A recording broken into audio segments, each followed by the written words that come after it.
اللہ الرحمن الرحیم۔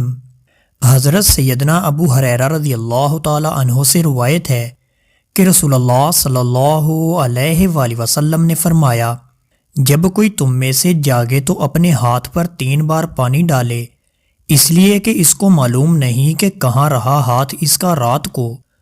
حضرت سیدنا ابو ہریرہ رضی اللہ تعالی عنہ سے روایت ہے کہ رسول اللہ صلی اللہ علیہ وآلہ وسلم نے فرمایا، تمہارے برتن کی پاکی جب کتا اس میں منہ ڈال کر پیے یہ ہے کہ اسے 7 بار دھوئیں، پہلی بار مٹی سے۔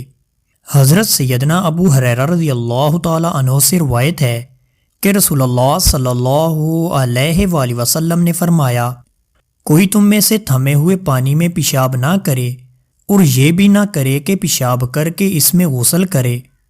حضرت سیدنا ابو ہریرہ رضی اللہ تعالی عنہ سے روایت ہے کہ رسول اللہ صلی اللہ علیہ وآلہ وسلم نے فرمایا، جب تم میں کسی کو نہانے کی حاجت ہو تو وہ تھمے ہوئے پانی میں نہ نہائے۔ لوگوں نے سیدنا ابو ہریرہ رضی اللہ تعالی عنہ سے کہا، پھر کیا کرے؟ انہوں نے کہا، ہاتھ سے پانی لے کر نہائے۔ حضرت سیدنا انس بن مالک رضی اللہ تعالی عنہ سے روایت ہے، ہم رسول اللہ صلی اللہ علیہ وآلہ وسلم کے ساتھ بیٹھے ہوئے تھے مسجد میں، اتنے میں ایک دیہاتی آیا اور کھڑے ہو کر پیشاب کرنے لگا۔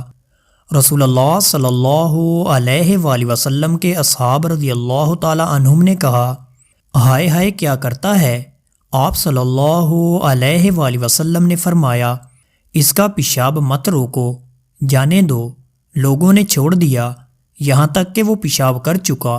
آپ صلی اللہ علیہ وآلہ وسلم نے اس کو بلایا اور فرمایا، مسجدیں پیشاب اور نجاست کے لائق نہیں، یہ تو اللہ کی یاد کے لیے اور نماز اور قرآن پڑھنے کے لیے بنائی گئی ہیں۔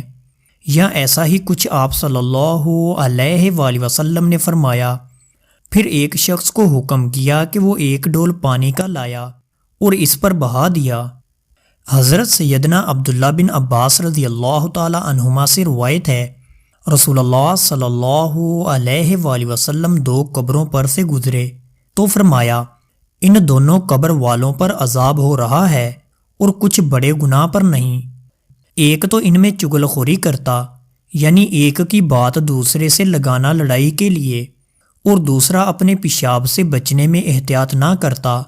پھر آپ صلی اللہ علیہ وآلہ وسلم نے ایک ہری ٹہنی منگوائی اور چیر کر اس کو 2 کیا اور ہر ایک قبر پر 1 گاڑ دی اور فرمایا، شاید جب تک یہ ٹہنیاں نہ سوکیں اس وقت تک ان کا عذاب ہلکا ہو جائے۔